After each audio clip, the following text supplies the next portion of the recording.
What is up, everybody? Welcome to Outside the Cage. Hope everyone's doing great on this beautiful Monday night. How are you doing?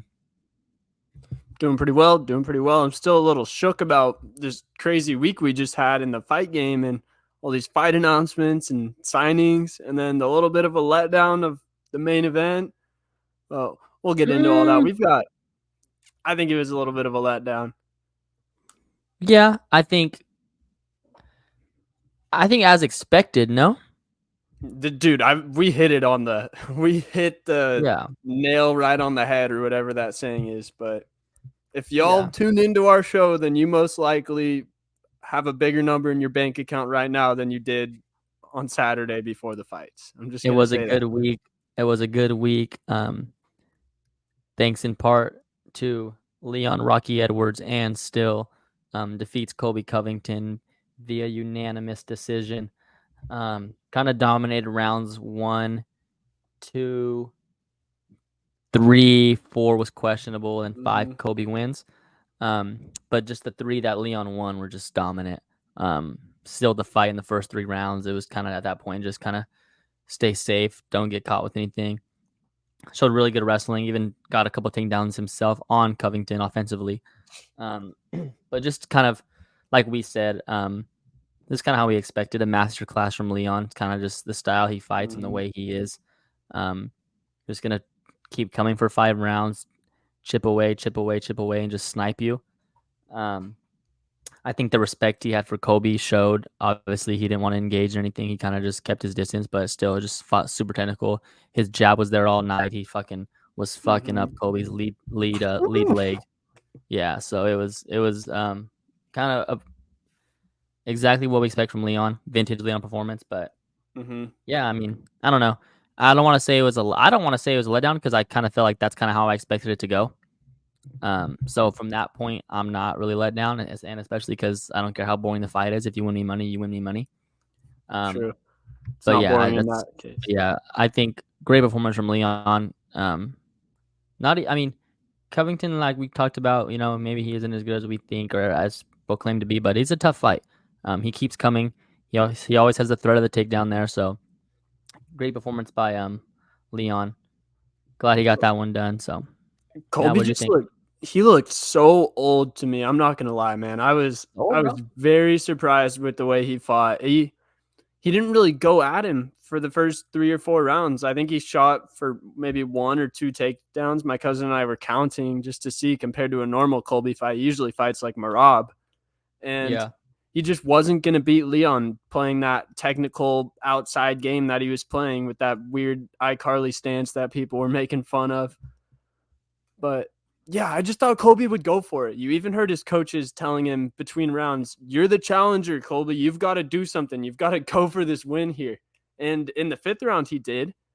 But if Colby was going to win, he needed to be doing that right off the rip because he needed to wear down on Leon, get him tired, have 3 of those rounds and win by decision. So I was really surprised that he didn't go for broke. Probably a little ring rust in there. I know he said that right after the fight.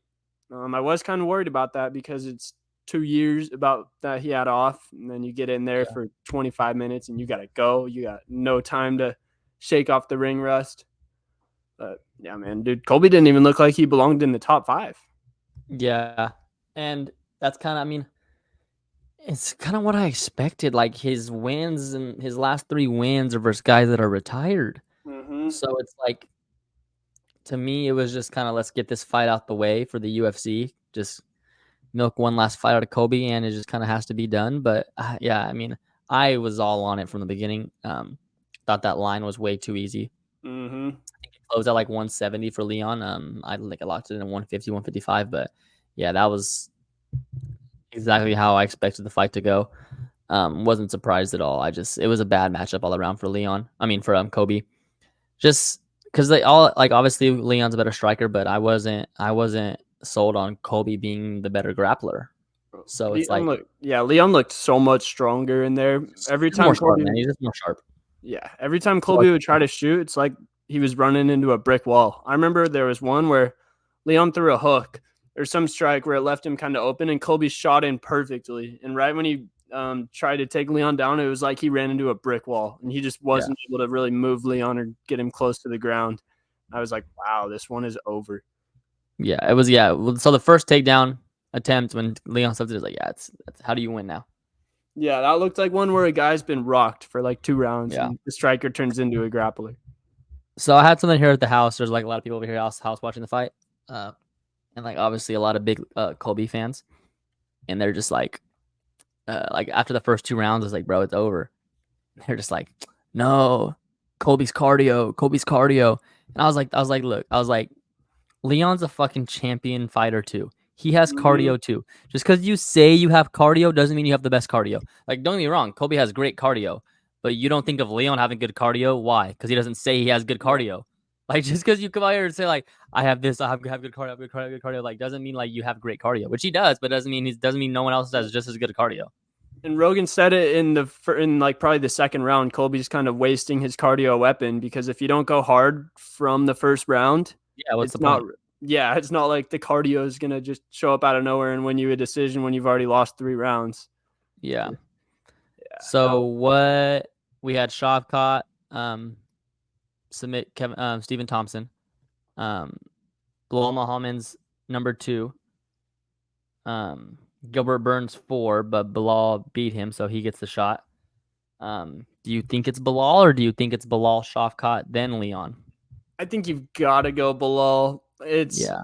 It's only fair to the guy. No one wants to say it, but I'll get on here and take one for the team and say it. Bilal's earned the title shot. Him and Leon kind of have unfinished business, I guess you could say. Personally, I think Leon was messing Bilal up in that fight, and Bilal kind of got not saved by the nasty eye poke, but his record got saved at least. Yeah. So I think Leon wins that too, but Bilal does deserve it in my opinion. And I like Gilbert and Colby to fight. I don't really know why. I just feel like that would be Well, a they good have build-up. Gilbert versus JDM booked. Oh, you're right. I forgot about that. They've been booking everything. I gotta Yeah. remember what's booked and So what's not. that's my only thing about the Shavkat fight. And again, you don't like shake things up for Shavkat, but it's like I'm looking now like who does Shavkat fight? Burns Yeah, is booked. He doesn't fight Kobe. Bilal is the only one option there, and then it's Kamaru, and then it's Leon. So I don't think Shavkat fights down again. I think Shavkat's next fight is a title eliminator, but how long does he wait? shoot. I guess he'll probably, if he doesn't fight Bilal, I think he's gonna have to wait for things to I just mean, I open guess you up. can probably say Shavkat gets the Gilbert JDM winner. Yeah, I was gonna say that either the Gilbert JDM winner, or somehow if something were to happen with Holland and Michael Venom Page, that would be a pretty sweet fight to step into as well. Yeah, I agree. I think it has to go to Bilal, but I would love a Bilal versus Shavkat Mm-hmm. because then it's like, all right, now we don't question Bilal. He really earned it. And then it's like, then if Shavkat wins, like, fuck, Shavkat's here. And that's a bigger fight. So I think Shavkat Bilal would answer a lot of questions. Like, yes, it's not fair to Bilal, but I think that sells Leon's next fight either way. That's true because when you have a guy like a for sure contender that you could really build up, because yeah, Bilal or Shavkat, they're not going to sell half the pay per views Colby did. Did you Yeah. see what Dana said during his post fight presser? So he said, I hated the Colby thing. This is Dana's words, by the way. He's like, I hated the Colby thing. It was way too far out of pocket. But when that press conference was going on, I shit you not, our UFC analytics team, they told him there was a 25% spike in pay-per-view buys for the pre-buys just during that press conference once Colby started going nuts. So say what you want about it. I don't think it's good either. But this sport needs villains. It needs heroes. It needs people that are going to make you emotionally charged up one way or the other. So, yeah, I don't know. Should we get into that whole pre-fight press conference thing between Leon and Colby? I mean, I think if you're watching this show, you kind of know what happened and what it was. I mean, I don't really Yeah. have an opinion on it. It's fucked up. I don't like. I heard a lot of like stuff this weekend of like people who were big like Kobe guys, kind of like defending it or like yeah, it's fucked up, but Leon's dad, like, no, bro, it's fucked up. It No, doesn't yeah. matter what it was. Like, stop making excuses just because you're a fan of the guy. What he said was fucked up. So yeah, I mean, I don't really have. That's my take on it. I think Kobe. I think if you're a reasonable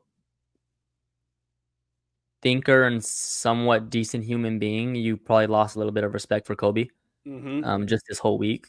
And he's a fucking liar. Like, Trump was never putting the belt on him. Um, Trump was never walking out with him. Trump doesn't even like him. I don't think So he. I think he likes Masvidal more. so I don't know. I'm kind of over the whole Kobe thing. Yeah, I don't really want to get into that. I'd much rather get into Alexander Manyman Pantoja and still defeats Brandon Raw Dog Royval. Unanimous decision. Again, that was my parlay. Leon and Pantoja and still. So Mm-hmm. yeah, what do you think of Pantoja? I thought he was really well. I think he's got to change the game plan up. I think he gassed out in 4 and 5. Mm-hmm. Fifth round had me scared. I was gonna say, bro, Pantoja did not look right to me from when we saw him fight Brendan Moreno, who I think is a better fighter than Brandon Royval. Pantoja just did not look like the same guy that we saw in July at UFC 290. And with that being said, he still went out there and found a way to get the job done. There were times early in the rounds where Royval would be piecing him up, and Pantoja just found a way to get that fight to the ground, which was not fan friendly at all. It was boring, but like you said, when we have money on the line, shit ain't boring. Yeah, So that was a very impressive performance to me. Not because of how he fought, but I'm gonna assume that he just wasn't on his A game that night. There's something going on, sick, injured, wasn't able to get the full camp in because he gassed out, like you said. But I was so impressed that he was able to dig deep and still get that W. Kind of goes yeah, into what I was saying, the thing about how once you become the champ, you automatically become 30% better. You could see that with Pantoja in there. He just had that confidence, like, I am not losing this fight. I am not losing to this guy, even if it was his night, maybe. yeah. Yeah, so they said Albazi and Moreno #1 contender fight. Um, I don't know. I mean, you have to favor Moreno in that until you don't, right? Yeah, and then we get Moreno Pantoja 3 with we get another Max Volk situation, I guess. Before, no? This would be the I guess because they had like one on the Ultimate Fighter or something like Yeah. that, and then one in the UFC, and then one in holy shit, 4 fights Moreno's with gonna have Pantoja. Moreno's gonna have two quadrilogies. That's nuts, bro. That's what I was thinking the night when I went to bed when I was watching it Dana said that that's the #1 contender fight. I was like, bro, I think somehow, some way Albazi wins. Just because it can't happen where it's two Yeah, it just can't quadrilogies for happen. Moreno. Yeah, That yeah. one, yeah. We gotta get some flyweights, man.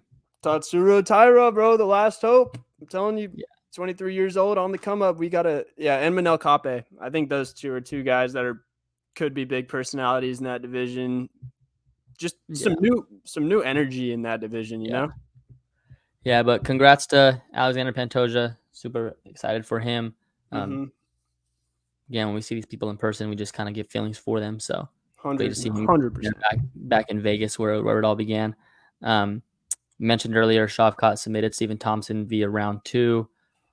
What do you like for Stephen Thompson? Just kind of whatever. Yeah. Striker. Literally just a striker in that division where he can go out there and do what he wants to do. I think this kind of ends his last title or last chance at a title run.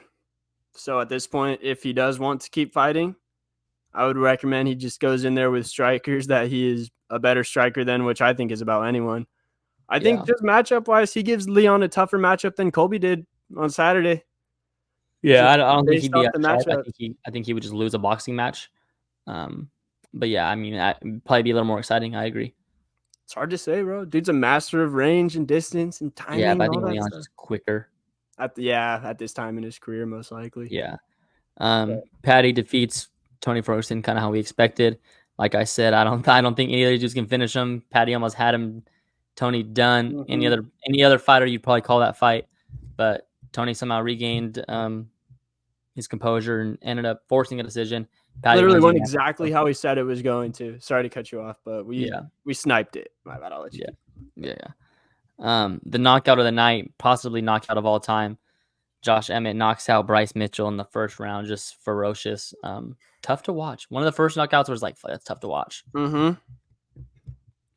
It felt like one of those street fights where you're like, that dude could be dead. That was a bad one. Bryce Mitchell, man. I don't think he takes fighting seriously. I've said it on here before. All of the ranked fighters in the UFC are full-time fighters.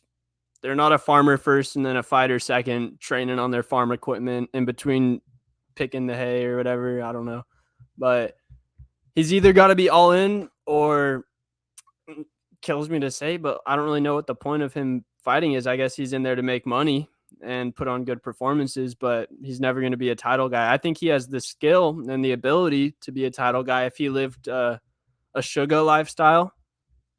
I think he could be one of those top guys, but it's just not his number one priority. I think he's going to take a lot of time off anyway from that knockout. You just don't recover like that. But yeah, like you said before, he's not really. He hasn't looked good in his last 2 fights against really good opponents.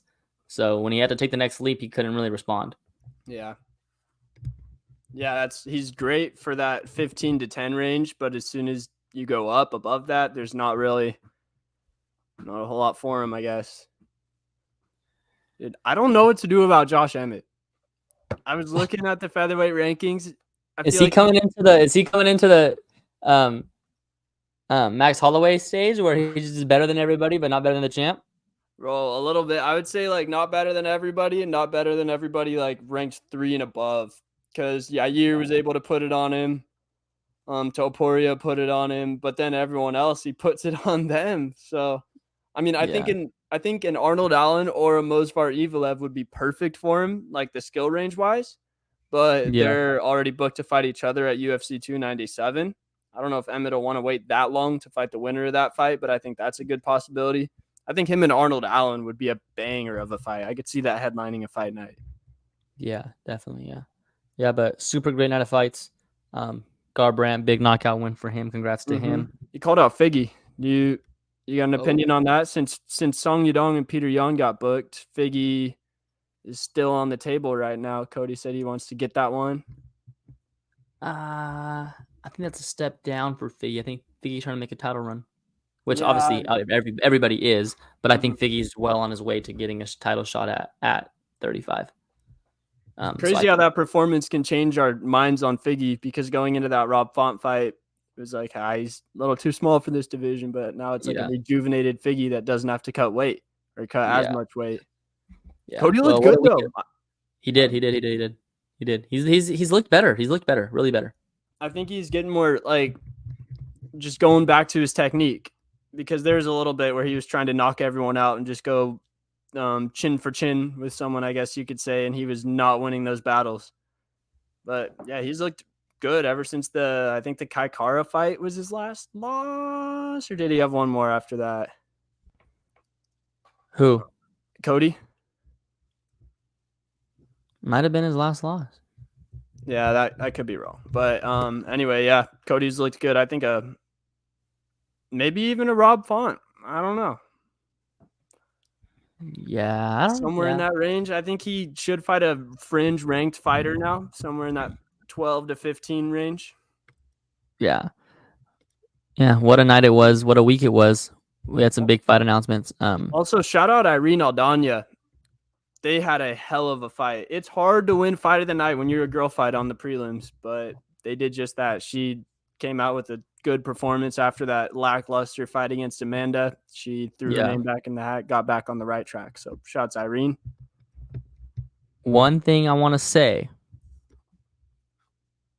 The last time UFC was in Miami, Israel Adesanya knocked out Alex Pereira. Boom!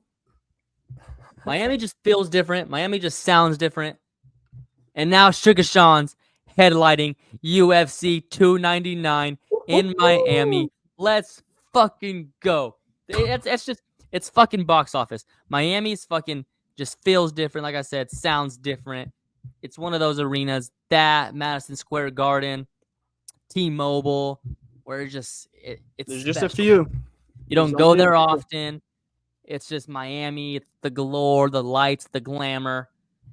And now Sugar Sean is headlining Miami, baby. Let's fucking go. We thought it was going to be Canada. Fuck that. We're going to Miami, baby. Let's fucking Come go. on, Palm Beach. And they are doing our guy Sugar a favor with the fights that they are putting on this card. They are stacking this thing up. I had my phone on me right now, and I had the list of the announcements Dana made. It was only a couple, but I think that card's going to be just as good as the one that we just had. Yeah. So Michael Venom Page, for anybody that knows, he's been one of the best welterweights in the world, but he hasn't been in the UFC. He's on the back end of his prime, but he's still got, I'd say, one more run in him, kind of like a Michael Chandler type signing. But yeah, him and Kevin Holland are going to be fighting on the Miami card, which is a nuts fight. I am very excited for that. That's going to be a good test to see where MVP stacks up in the UFC, because if you beat Kevin Holland, then you're, especially at welterweight, if you beat Kevin Holland, then you're there, you're here. Yeah. We saw JDM that he wasn't able to get by Holland easily, and we see where JDM's at in that division. And then another fight was Song Yadong versus Peter Yan. I sniped that one. I'm just going to say it. Called for it. That's another banger. Should either give us a new contender in the bantamweight division, or Peter Yan will kind of still be where he was. You think if Peter wins, he's back in the title talks?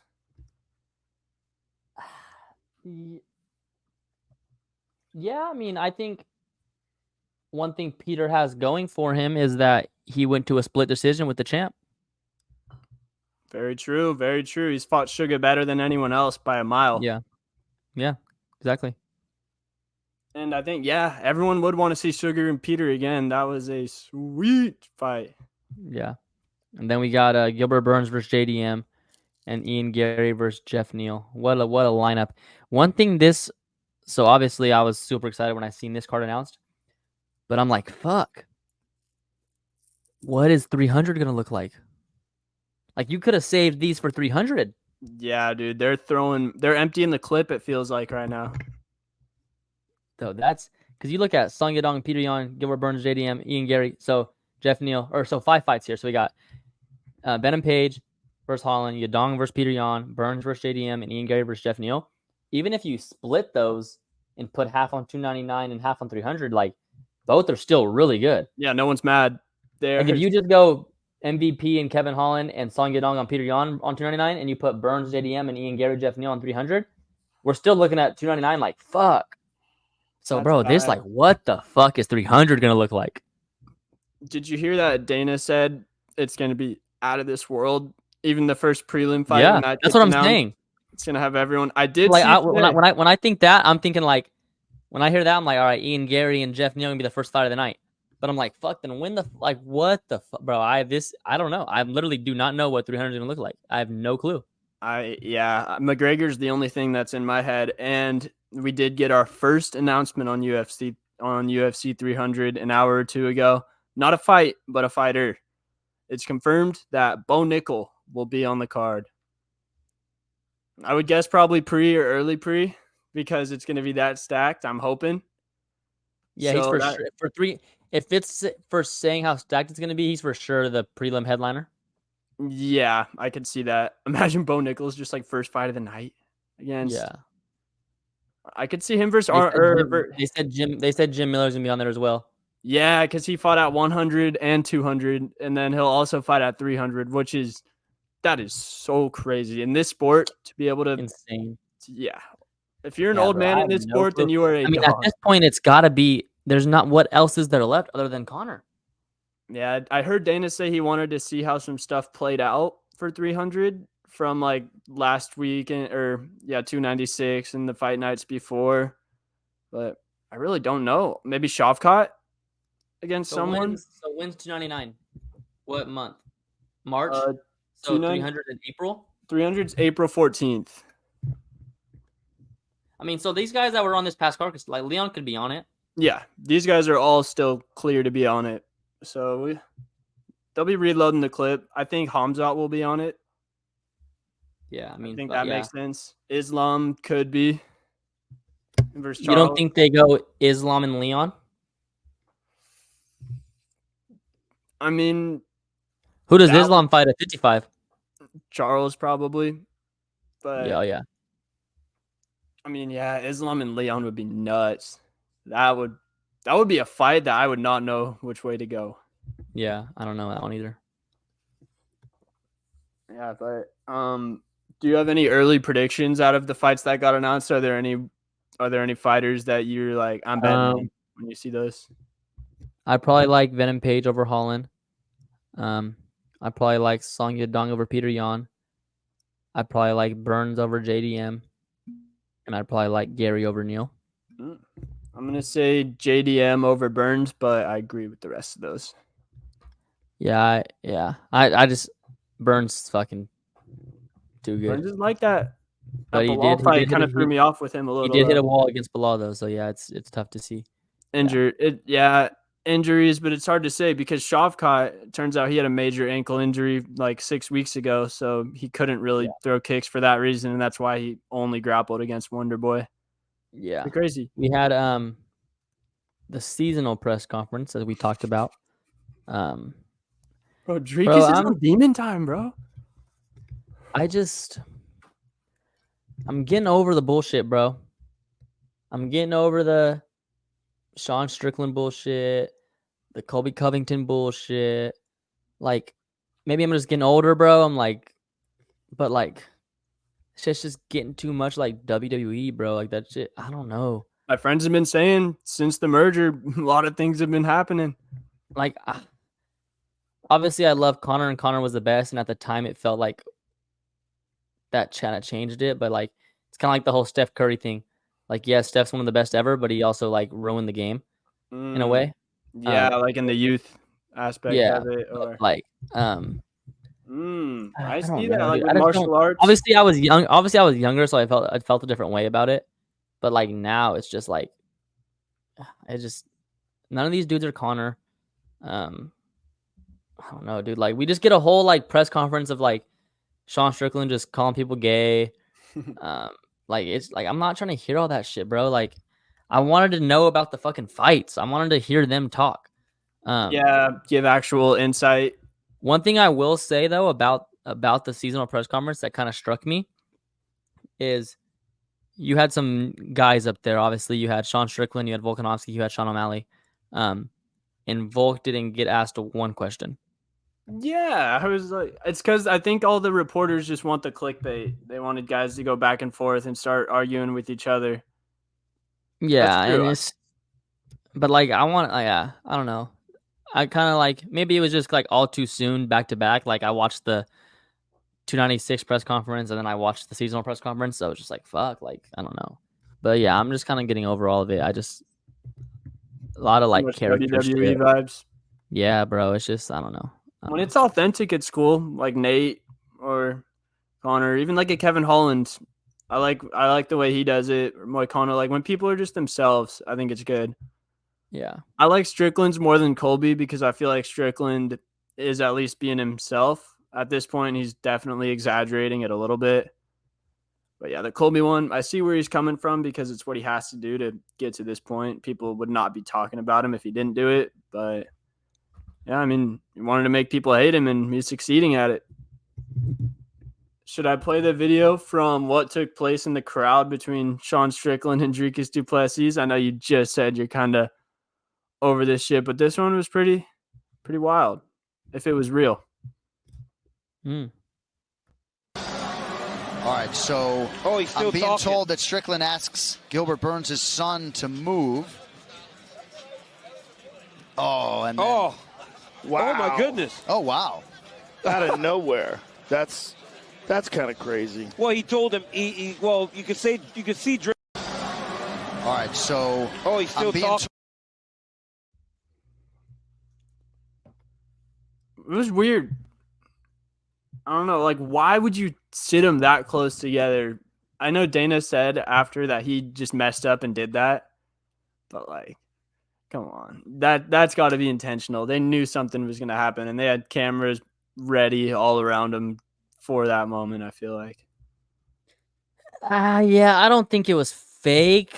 I think it was steered in that direction.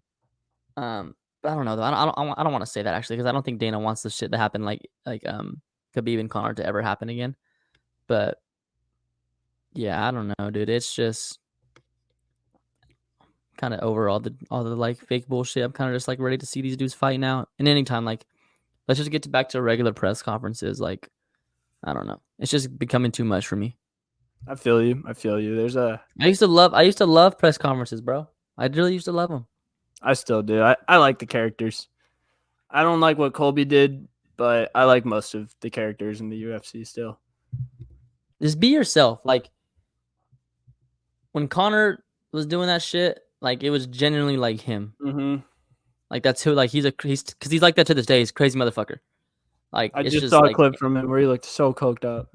And like one thing I think that these guys don't take into effect is like he was genuinely funny and so quick witted. But like now all these dudes, like all Sean Strickland does is call people gay and shit. Like that's not funny. Yeah, he just goes yeah. You're gay. Yeah, like that's not like I don't. Yeah. Like I think Conor was really fucking hilarious. Who the fuck is this guy? Like that shit's hilarious, bro. Like no one has that. Same with Nate. I think him and Nate will never be matched again because that was the perfect combination. All those interviews they would do on the Skype when Conor would just be going at him and Nate would just sit there just like unfazed and say some funny shit back to him. Yeah. That was real. That was really them. Man. Yeah. 2016, just better time all around, huh? For the Warriors too. That was special time. Special time. I just really look back sometimes. You really look back at sometimes like you never think about it, but like now it's like life. Like when your parents say like life was better like this time, and you don't think about it, it's like like life's life. It's like now it's like looking back like 2015, 2016, like what a time to be alive. Straight up, dude. Like so many things that didn't even exist back then that people like trip about nowadays, or just world changes. Yeah, it does. That it does. Remember Summer 16, Drizzy? Such good marketing, bro. All Summer 16. Yeah. It's just like I definitely see what they're saying. Like, I don't know. Like maybe we'll look at it now and be like, life was good now, which life is good. Yeah. But yeah, it was just different. Maybe just because we had less responsibilities. That's what I was gonna say. When we first all got our licenses too, can whip around and stuff like that. Yeah. But now it's just I kind of just feel like I don't know, like everything in the world, I guess. I don't know. Everything's just different now. No, I completely feel you. I mean, COVID, I feel like COVID changed a lot of stuff.